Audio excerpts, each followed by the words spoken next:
Hey everyone, especially to our instructor, Mr. Lin. So we are the group reporter of Chapter 15, Climate Change, Energy Crisis, and Environmental Awareness. So here are the reporters, Dora Virgil, Pellegrin Emmanuel, and Gonzon Walter J. In the chapter outline of our topic is climate change as a result of global warming, energy crisis, ocean thermal energy conversion, alternative energy source, and last, environmental awareness. So the part of the topic of climate change as a result of global warming will be tackled in the report by Pellegrin Emmanuel. Good day, everyone. I'm Emmanuel Green. My topic is about climate change as a result of global warming. Have you ever noticed that for the past few years that the weather is getting more extreme? Animals we have seen when we are young have gone extinct, or have you noticed how our climate has been shifting from its normal pattern? Masabot na like sa karon nga panahon, like sa una, nagkadugay gyud nag-change ang ato ang climate change, like kanang sa una pag sa buntag sayo dili pa kayo init, then karon kay murag init na jud kayo bisag 8 to 10 asa nang inita. Maong makaingon ka nga ang panahon jud ga change jud, like kanang sa una daghan pag hayop nga makita nga karon wala na, nagka-endangered species na ang uban. Then sa panahon pod sa weather nagkausab na tungod na sa tungod kay ang climate change nagausab jud niya. Ang mao po nay effect sa kanang mag global warming, like sa ice sa Antarctica, like nangatunaw na ba kanang tungod sa kainit, like tungod po sa ozone layer nga murag na hinihinay nagkawala tungod sa mga factory gases na mogawas sa earth, then mo buslot sa ozone layer ba. Then Earth's natural greenhouse effect. Ang Earth's natural greenhouse effect is mga example ani, like kaning mga pinaka-best example is like mga trees. Like if ang Earth is daghan og trees og gamay ra og kanang mga buildings, mas taas ang iyang greenhouse effect sa mas daghan og mas mapalibutan ang earth ba. So kung mas baga ni siya, dili kay sa maapektuhan sa init, kay murag mo provide man siya og kabugnaw sa earth nga, like kanang pares ani karon asa nang inita tungod ra pud siya sa mga tao nga sige og kanang illegal logging nga gamit ang mga kahoy ba pang himo og infrastructure. So daghan og makontribute ang mga trees ana sa natural greenhouse effect. Once na mawala ni siya, mas muinit ang kalibutan, kay kung kay ang sun man kay murag duol man gud sa earth, murag ikatulo ata ang earth sa solar system. So mao lang. Enhanced ocean thermal energy conversion. Currently, the primary concern, the primary one of the latest technologies nowadays that can secure the early energy requirements and concentration of greenhouse gases address the issues of climate change. Mostly, this is due to human activities that require burning of fossil fuels and the vast clearing of land. Ano siya gitawag na OTEC, or Ocean Thermal Energy Conversion, as defined by the Office of Energy and Renewable Energy Building. Then OTEC, short for Ocean Thermal nga dapat kahoy lang is generate electricity by using heat energy stored in Earth's ocean. Kasagaran na siya is kasagaran na siya nga mga plantation is nasa release ng mga planta ni nasa madaot sa atmosphere ba. Wala pa kayo niya. Nga daghan gina-release ang Earth og mga modern sa atmosphere, nagaproduce og electricity ba, like kanang ginakuha sa init ang kalibutan, like sa dagat jud, panahon karon more on sa mura siya sa solar ba, ilalom sa dagat lang siya gina-diverge mga factory, like so mo na siya ang OTEC makadaot sa makadaot sa tawagan na yun, makadaot sa kanang atmosphere ba. So the more nga magsigitag release og makadaot sa atmosphere, the more nga mas init ang earth. Para sa ani na example ri sources of greenhouse effect, like mo na sa mga example sa sources of greenhouse gases. Para electricity production and transportation, industry, commercial and residential, agriculture, land and forestry, para ani sa electricity production. Sa electricity production mas mogamit tag kana mga natural nga mga kuan, mga natural nga resources, mga ecosystem nga ay kanang like kanang nasa mga like pili makuhanan og mga electricity ba. So kailangan mo tukod og infrastructure dira. So tawag ani kanang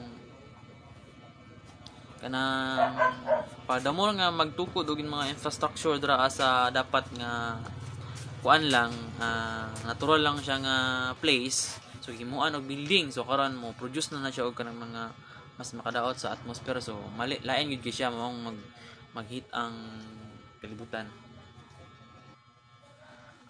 Global warming is changing the earth. Impacts of the enhanced global warming have been identified by serious scientists, like more frequent hot days and fever cold days, and more intense heat waves,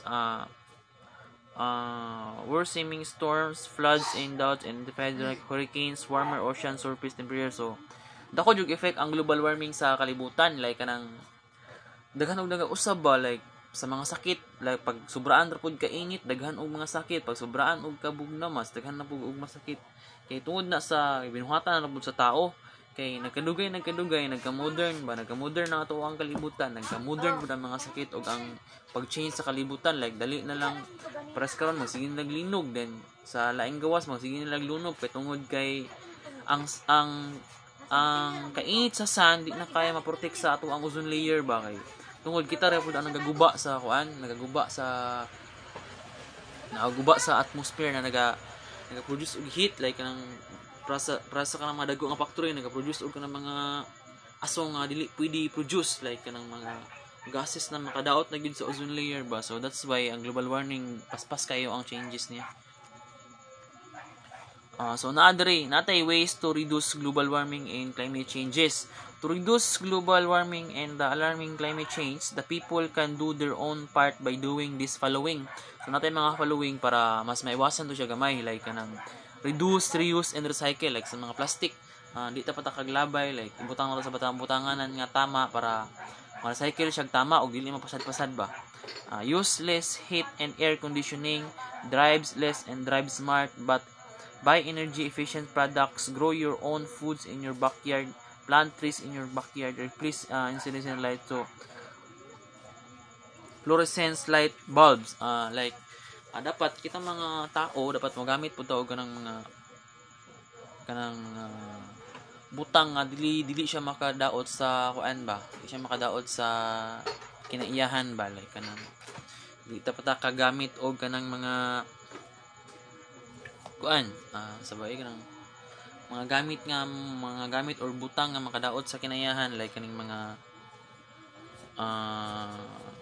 basta ang example ani like kanang kuan ba, tabangan nato ang earth ba nga mo provide og natural nga kuan ba, greenhouse effect, para mas daghan kay para pag mananom mo gud ta og mga daghan nga kahoy, like daghan ang kahoy sa kalibutan, so mas landong siya landong og di din madaot ang kalibutan, kay siyempre daghan og kahoy niya, di kayo ingon nga init pod ana nga time, kay mas landong man, so di ra kay siya ingon nga lain. So sa ocean thermal energy conversion or gitawag nato nga OTEC, nay siya advantages o disadvantages. Mao ni ang yahang advantage. It produce clean and green renewable energy, like limpyo ang iyahang direct sa supply sa electricity, like dili na maka-affect sa ato ang greenhouse effect ba. It produce no chemical pollution, mao to kong ingon. It does and involve burning fossil fuels, which is lessen greenhouse gas production. So mao to di siya maka-affect sa ato ang greenhouse gas production. And also it can provide potable water from ocean. It can also produce fuel such as hydrogen that can be used to power fuel cells and electric cars.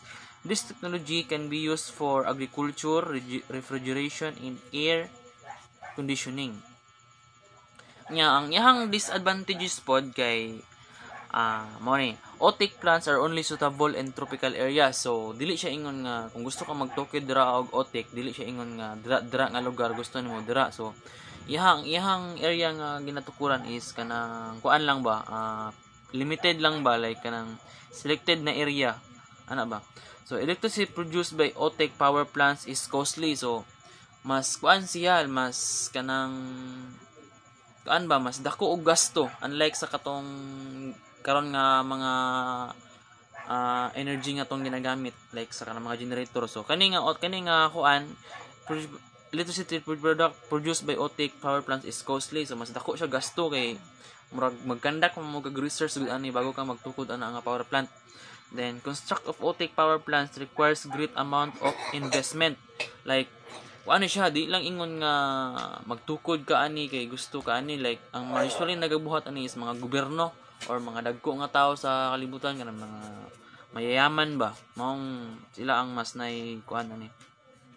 Construction of power plants may damage coral reefs and other marine ecosystems. So ang iyang disadvantage kani kay siyempre sa dagat man ni siya himuon, so mas kung dra ang lugar ang ilahang maselect nga butangan nila og otic nga system, so nya dra nga lugar is dabag kanang daghan og corals, siyempre mas madamage dito siya kay butangan man nato og otic system. Otic system may results a political concern. So press ani karon sa atong boys na example ani is dra sa West Philippine Sea. Like ang ubang lugar is gusto nila tukuran og infrastructure dra kay mayaman na dra sa mga minerals ba, so ginailugan jud siya. So mao na ang political concern ana ang mga gobyerno nato kay ilugon ihatag na ba, or sa gobyerno sa pikas gusto ilugon kay ilaha lagi ang boundaries mo lang. Thank you. Good evening everyone, my name is Walter G. Gonzon and I will be discuss the energy crisis. Energy crisis refers to a period of history characterized by a shortage of lack of available energy sources, leading to difficulties in meeting the energy demands of society. So, this crisis can be caused by various factors such as political instability, natural disaster, or depletion of non-renewable energy sources. So, kaning krisis sa enerhiya kay kanang tumutukoy siya ba sa kanang kakulangan or sa kulang na kulang na energy or makuhaan na nga energy nga makakos siya ug kaning makakos siya sa atong lipunan na which is need man jud diba nato ang enerhiya. So when it comes sa crisis, dira siya na siya mga salik na involved siya. Isa na diha ang natural nga kuan sa kuna which is ang mga bagyo na something nga kanang sa kuna gud sa tuang na-mention man ako ang kanang na ay possible nga motaas ang presyo. So ang kaning mga pamahalaan nato or kaning mga industriya like parehas nato individual kay kanang mangita silag paraan ba or mangita silag mga alternatibong mga makuhaan og mga energy nga makatipid sila sa tapos kana ganing. So when it comes sa government is kumbaga ba kanang naghimo sila kanang technology na para makatipid sila sa enerhiya nga atong ginagamit ug kumbaga mag-preserve sila og kanang bag-ong technology ba para sa future. So kana siya ang about sa energy crisis. Next is ocean thermal energy conversion o OTEC. OTEC is renewable energy technology that utilize the temperature difference between warm surface water and cold deep waters of the ocean to produce electricity. So buot pasabot ang OTEC kay usa sa kanang renewable nga energy ba nga kanang ginagamit nato para matest nila ang kanang, so kumbaga ba kanang gamit nila ang tubig para makaproduce sila og kanang kuryente. So, makaproduce sila kuryente good mostly ana sa kanang dagat and One of the main advantage of OTEC is that it provides a consistent and reliable source of renewable energy as long as there is a temperature difference between the surface and deep ocean waters. Additionally, OTEC terms have the potential to produce large amounts of electricity with minimal. So, ang pangunahing ano jud sa OTEC no kay kanang kumbaga ba nagahatag siya og kanang pareha ra gud nga mga pareha nga makuhaan natong mga energy ba nga nag-base gyapon sila sa tubig mostly sa karagatan. Kay nakabalo naman siguro mo na mostly sa TV or sa video nga sa dagat yun sila nagakuha ng kuryente. So bukod ana makakuha sila og kanang kanang dako nga porsyento sa kuryente to produce electricity. So kana nga mga kana ko. So kana nga gipang ano nako is mostly research nako na siya about sa energy crisis. And Good day, everyone. I'm Dora Virgil, and I'm gonna tackle the last part of this topic, which is environmental awareness. And it's stated here that in order to find the solution sa environmental crisis, the first requirement is environmental awareness. So many environmental awareness, kung may awareness, it is knowledge and perception about the situation, and fact, which is ang environment, and sa environmental awareness dili na makita ang mga issues na dapat ato sabton o dapat ato sabton again aron maka-generate tag effective and the solution sa crisis sa environmental. So the first is the air pollution. So air pollution may tabok factories and vehicles that emit toxins polluting the air. For example, sa exhaust from the cars, release siya carbon monoxide and nitrogen oxide. Contribute siya smog na pwede makadaot sa ito makahatag sa ito health disease, which is respiratory problem and asthma, and cancer. So ang kanuha kay water pollution. So kasagaran may tabong water pollution sa agriculture and industrial activity. Nag-release og mga harmful chemicals na makapollute sa waters, which is ang lake, rivers, ocean with maka-affect siya sa aquatic life and human health. For example, mga farms na nag-carry pesticides o fertilizer padulong sa rivers, contaminate tong rivers, which is connected sa source natin ginakuhaan, which is connected sa water source na ginakuhaan nato na ginagamit nato pang daily sa atong sa atong life, which is it gives us harmful effect. The third is soil and land pollution. So mining and deforestation and construction mo na yung nag-degrade sa land. For example, sa mining, ang kanang operation nila pwede na siya makahatag og toxic ug maka-contaminate sa soil, especially sa water food. Maka-harm sa ecosystem, labi na sa mga nearby communities na tulad ato, which is makahatag og health disease gihapon.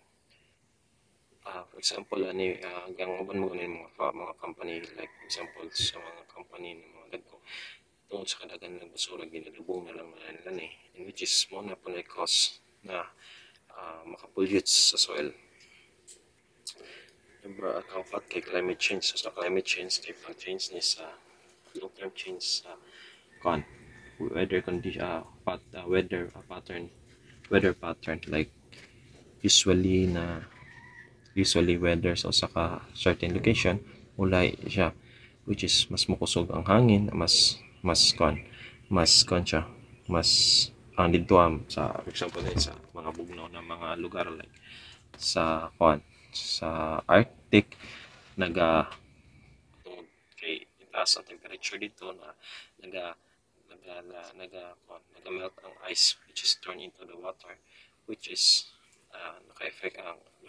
affected siya sa mga species like polar bear, cause habitat loss, pwede siya maka-cause na mamatay sila, and it added to sea rising level, mas taas ang chance na pwede magkabaha or something mas frequent ang hurricane or mga typhoons. So sa global warming naman, muna siya ang pagtaas sa greenhouse gases, which is makatrap siya heat nagikan sa sun, imbes na ma-release ang gihatag na sun, ang gihatag na init sa sun, imbes ma-release sa space tungkol sa greenhouse gases, matrap niya siya ay makatrap siya tungkol sa greenhouse gases, muna matrap siya sa atmosphere na taan, mas mainit pa ang atong kalibutan. Muna siya ang global warming. Example na carbon dioxide emission from burning fossil fuels contribute to global warming, kay taga-sunog nato og fossil fuel kani siya ang katong mga aso ato siya nag-contain to siya mga greenhouse gases, which is motoy makatrap sa gihatag na init sa sun, makatrap sa atmosphere, unang mas mainit ang ato ang kalibutan.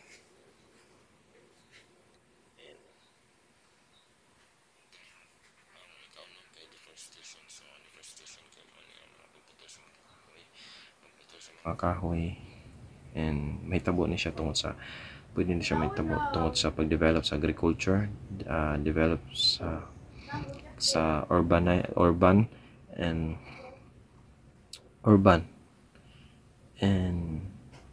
ang effect ani niya sa to pwede na siya makareduce sa biodiversity and ecosystem.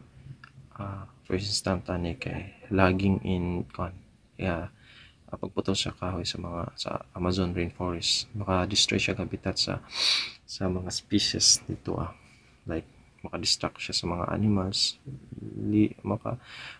maka-lead siya dito sa extension sa mga klase na species na nadito So ika-pito kay increase of carbon footprint. So kung may increase of carbon footprint, ano siya kanang too much using of pollution, too much making of pollution,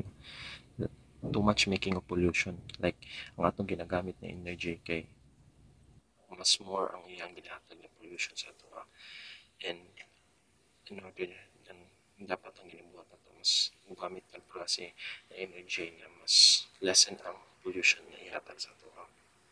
Isa ang example ani kay mga burning fossil fuels, mo kasagaran nga ato nagahatag og energy power para sa transportation kana and na siya duha ka klase, which is ang direct ug indirect emission. Ang direct kanang paggamit nato sa kotse nga gasolina ang gamit, ang direct. Ang indirect, which is ginapalit nato ng mga gamit, ginapalit nato ng mga materials and food, nagigagi pa siya process, which is atong process na ginagagihan niya naglagi itong manufacture packaging, which is nag-release to siya o gases. Muna siya ang indirect. So ang ikawalo ka genetic modification. So genetic modification mo nang pag-modify sa usa ka klase na plants or isa pag-modified sa plants or animals, which is example sa plants, sa crops, ginamodify nila na mas enhance ang capability niya, mas enhance niya na mas kaya sa crop na plants na kanang kon ba ang pesticide ang kon mga insect o pesticide mas dili siya matablan nato. Ang negative effect ang mga anak ng kay which is na possible na madamay ang ubang kon madamay ang uban tungod kay kon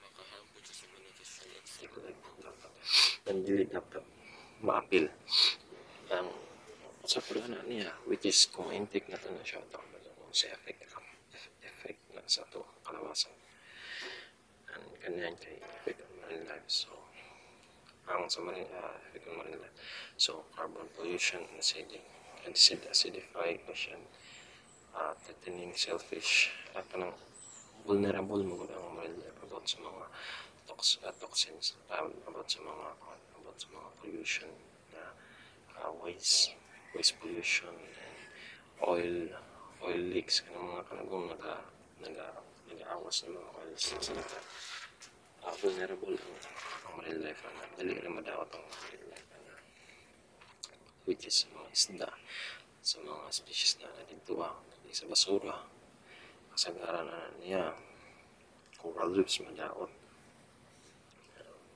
siya madaot magunong coral reefs madaot ang mga inana mas mag-extinct ang extinction na sa mga isda mas grabe ba like ako siyang impact sa marine biodiversity and fisheries ko tungod atong mga naitabo ng mga pollution like mga matay ang mga isda and dili siya duga kanang ay possible na dili na mabalik ang kondra ba marine life ko kana siya yung madaot ba. So ikapulo ay public health issue. So sa public health issue tungkol sa environmental problem like air and water pollution, pwede ni siya maka-endanger siya human health which is human health which is sa ito ang mga pangagikan human activities kaya po na ito na siya kanang exposure na to sa pollutant pwede na siya makahatag sa ito diseases like respiratory disease, cancer, and other pa sa illness. Mao na gingon na gikan kanang environment kanang public health issue kanang sa mga health issue na to diri tungkol sa environmental problems nagikan ginabinuhatan gyapon nato na human activities sa tuwa gyapon siya ibalik muna mga issue pod na pwede na nadungag sa overpopulation. Ang overpopulation it is negative po na siya effect sa labi na sa kalibutan kay masamutog mas masamutog ka ng depletion sa resources na to and like for example mas nag-interest ang demand sa food, housing, land, sa habitat mas siya ba mas kung kita mas taas ang overpopulation taas sa human pwede ka makakuha ng kanang mas taas ang urbanizing mas grabe ang needed na ang pag overpopulated ka mas grabe ang needed na i-develop ang urbanizing kay needed magud ang demand na magud ang house na to sa pagkaon na to mas ibis dili na pwede hilabtan tong klase dito na area hilabtan na to tungod kay overpopulated na. So ang 12 kay loss of biodiversity tungod sa human activities pwede na siya makakos tungod sa mga human activities pwede na siya makakos sa habitat destruction and reduce species diversity like for example deforestation human activities na to na pag-burn sa fossil fuels nakahatag siya added siyang greenhouse gases which is nagtaas ang iyang global warming and mag climate change. So ang katong mga bugnaw ng mga lugar nag-melt, naka-distraction siya sa mga sa mga species like polar bear. Awa siya, so nakawa siya kung walay balaw kung guba ang habitat nila, kung guba ang habitat sa species, so maglisod yun na siya survive sa lugar. So apil na siya sa loss of biodiversity ang kanang ginapambuhat na to. Hindi kan nag-generate nabuo man ang climate change o kanang global warming tungod naman po na sa human activities sa mga gipambuhat sa mga tao, and kanang deforestation na atong ginabuhat mo na siya na ginakuha na to, ginaputol na to ang mga kahoy, mga rin pa ginakuha na to, ginapaputol na to mga kahoy sa mga forest na yung mga nagpuyo ng mga klase ng species. Atong ingon, pag guba ang habitat sa species, mas lisod survive na siya. Okay. Mabag-o naman po lang iyang kuan good. Mas ang giandan niya na lugar, it's dili na kuan siya applicable sa iya ha. So incorrect littering and landfills. So muna siya ang improper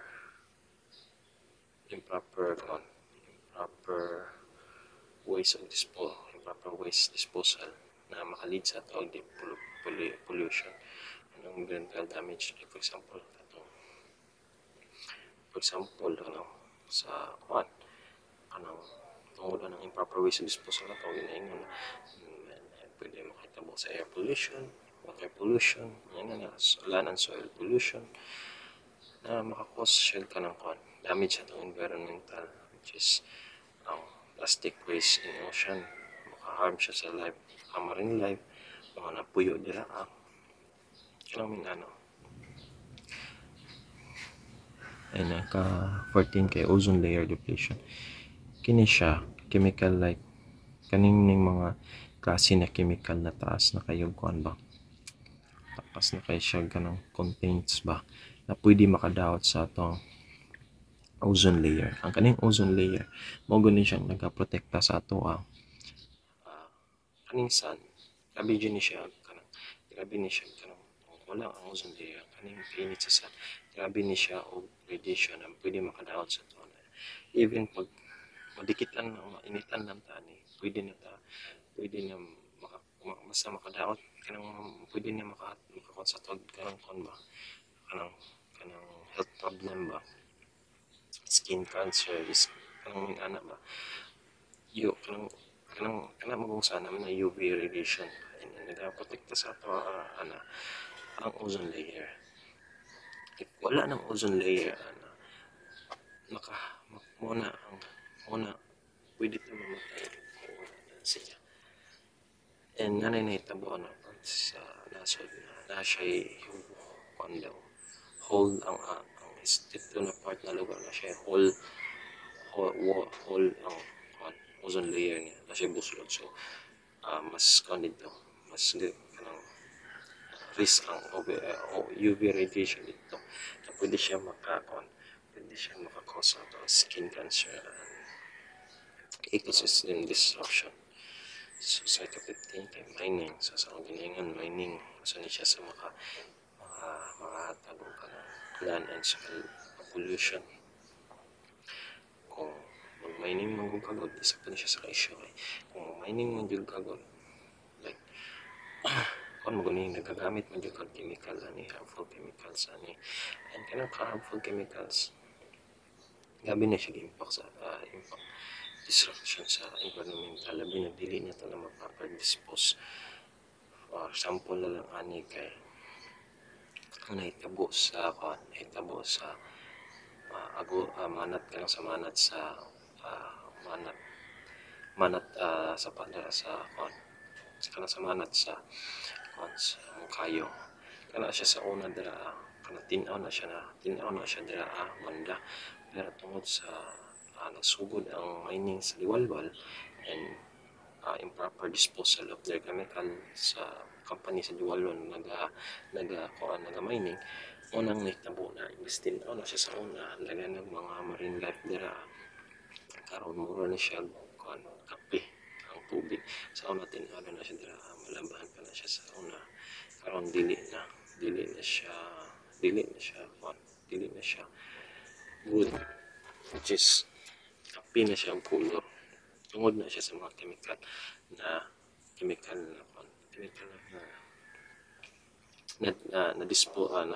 dispose dito na labay ang mga chemical na ginatong gamit sa mining. So sa 16 is natural resources depletion. So 3 kay ang overconsumption nato sa paggamit sa non-renewable resources for resources like for example sa fossil fuels kanang fossil fuels naghatag ng energy sa ato kana ang pag-overconsumption nato na pwede siya makakos og environmental degradation o pagkadaot, and na siya ang natural resources depletion, which is kung kaya man nato na maggamit og renewable resources mas maayo. So sa 17 is natural disaster. So natural disaster po na siya kaya issue sa environmental, which is ang hurricane, earthquake o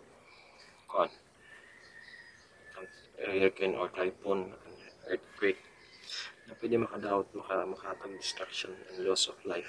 For example, hurricane sa mga hurricane flow of fueled by warmer ocean temperature become more instant, causing greater damage to coastal area. Ang ika-18 ka nuclear issue. So sa nuclear energy, magong nuclear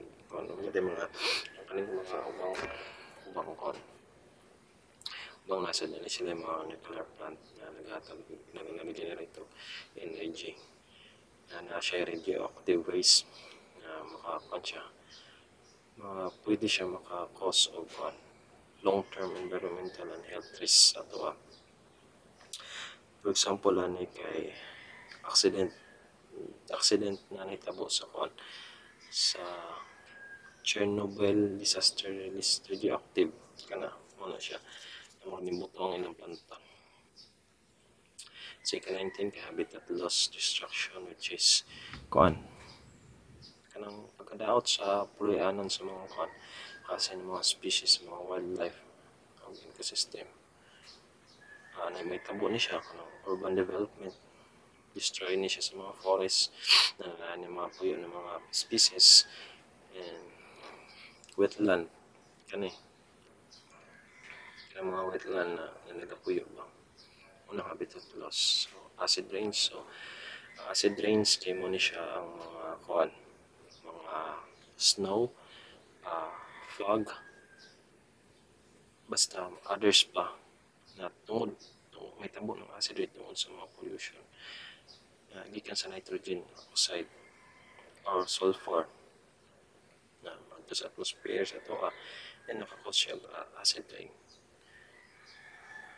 And ang pwede maka-effect ani sa ato kay maka-damage dili magud po siya kanang too much acid na ma-intake sa mga sa nato kay harmful naman po na siya. For example, kung implemente acid rain ang madawat sa mga plant or mga aquatic ecosystem, pwede ni siya makadaot, makapatay sa mga plant or animals, populations animals.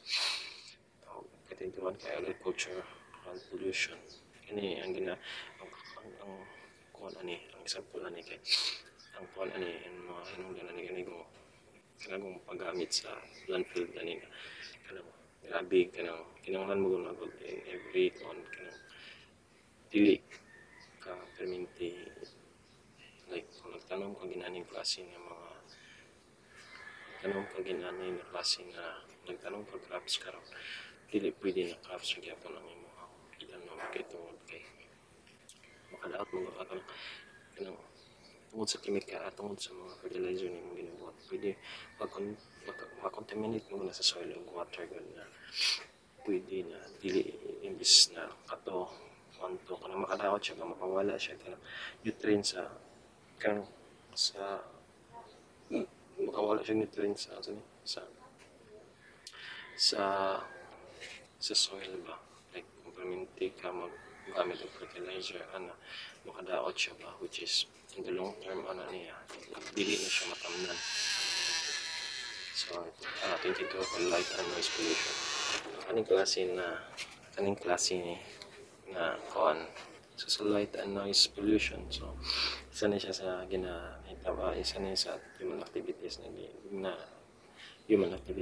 which and kasagaran na siya sa mga urbanization sa mga urbanized na mga location, which is daot makadaot siya makadistract siya sa mga ang over light and noises pollution.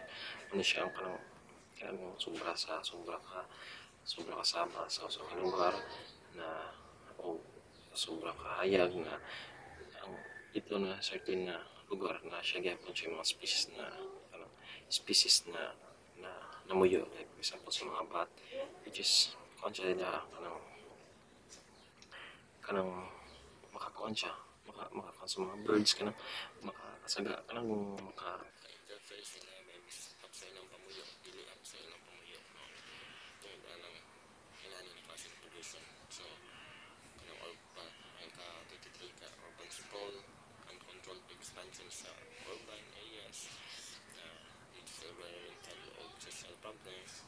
Example ni kuan sprawling development, mas grabe consume sa consumes sa kanang resources, farmland, natural habitats. Mag-increase pa siya pollution o traffic, which is bad siya, like increase siya pollution tungod kay overpopulated man siya, mas daghang waste ba.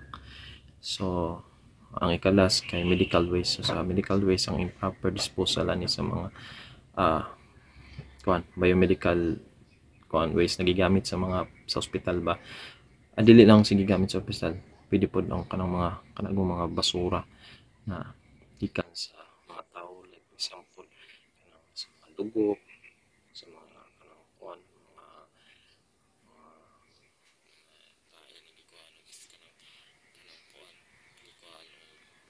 mga ginagamit na pang-test siya, kaya dili siya proper pag-dispose ng mga gamit ng mga syringe dili na contaminated yapon siya mga chemical yapon, dapat dili siya pwede makuan sa mga tao. Ano yung mga issues, so ang mga issues sa environmental na dapat ato na kinahanglan nato pangitag pamagi aron masolusyonan. So that's all, thank you.